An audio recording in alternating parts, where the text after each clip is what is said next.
Good morning, boys and girls. I hope you are all well.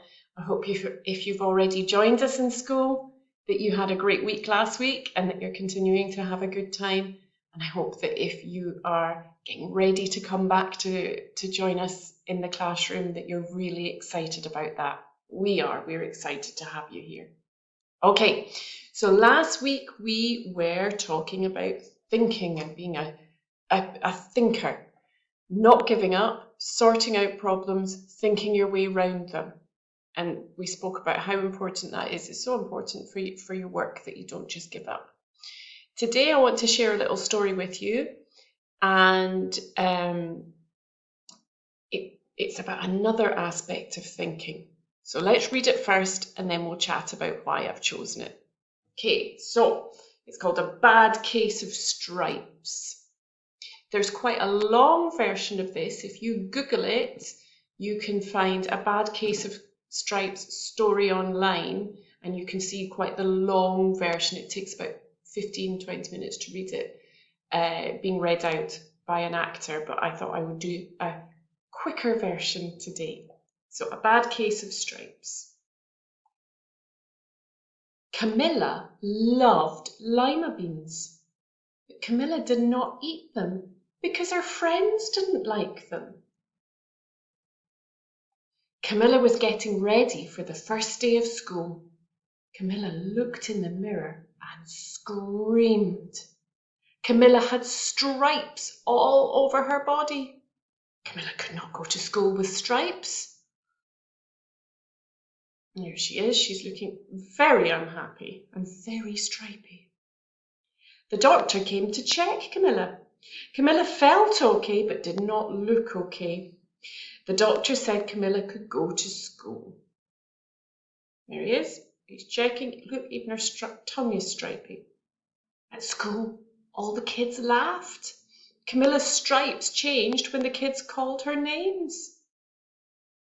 There she is. Oh my goodness. The kids changed Camilla's stripes all day long. The kids laughed. There they are. Oh, they don't look very kind, do they? But to be honest, if somebody was changing and becoming stripy and spotty, you'd probably laugh yourself. The principal told Camilla's parents that she could not come back to school, and Camilla was sad. More doctors came to see Camilla. They did not know why Camilla had stripes. They gave Camilla some medicine. There they are, all the doctors, all the experts looking at her. Uh-oh, I don't think that medicine's helped, has it? More doctors came to see Camilla. They did not know what was wrong. They looked rather frightening, those doctors. The news came to see Camilla. There they are, there's the news trucks outside. Camilla tried lots of medicine. Camilla looked worse. Oh my goodness. A woman tried to help Camilla. It didn't work. Camilla was part of her room. So Camilla has even changed so that she's become part of the furniture. And I don't think her mum and dad are very happy about that. An old woman knocked on the door. She thought she could help. The old woman fed Camilla lima beans. Camilla told the old woman how much she loved lima beans. Camilla turned back into a girl with no stripes. There she is. She's looking healthy. Camilla never pretended not to like lima beans again. Camilla was happy. Okay, so that is just a silly story. It's obviously not true, but it does tell us an important lesson. If you like something, but your friends don't change what you do so that you can fit in with your friends. Or if you don't like something, but your friends do, again, don't change just to fit in with your friends. And this fits in with our theme of being thinkers, Because as well as thinking in class and thinking through a problem and sorting it out, I want you to think for yourselves. Sometimes something's happening, maybe in class or at break time, and you know it's not the right thing.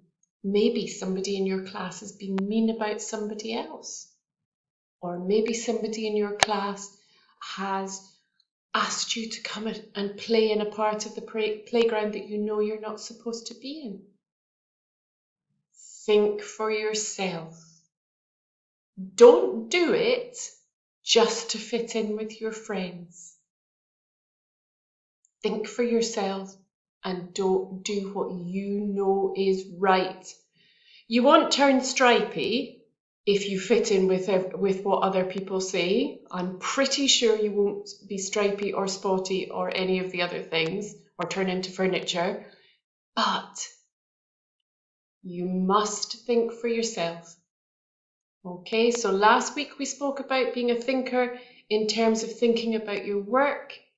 This week we're thinking about thinking for yourself, doing what you know is right and not following other people who you know are doing the wrong thing. Okay, so this coming week, whether you're still at home and still doing your work online or whether you're going to be able to come into school, I want you to think about being a thinker. The two things we've spoken about now. Thinking through problems in terms of your work and thinking for yourself. Okay? Have a lovely week, everybody. Take care, and I'll speak to you soon.